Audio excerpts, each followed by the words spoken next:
రియలా ఫేకా అనేది పక్కన పెడితే ఓకే. నేను బంగారం వేసుకొని హ్మ్. ఎవరిని మోసం చేయలేదు, హ్మ్. బంగారం వేసుకొని దగా చేయలేదు, ఎవరి దగ్గర ఇది బంగారం పెట్టుకో అని వాళ్ళ దగ్గర నుంచి డబ్బులు వసూలు చేసి మోసం చేయలేదు. ఓకే. నా వల్ల సమాజానికి ఎక్కడ ఎటువంటి మోసం కూడా అన్యాయం కూడా జరగలేదు. ఓకే.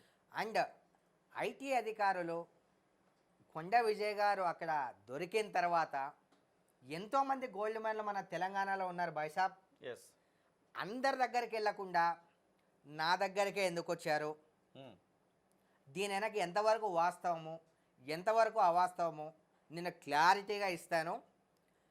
అండ్ ఐటీ అధికారులు నా దగ్గరికి వచ్చిన మాట వాస్తవమే, హ్మ్.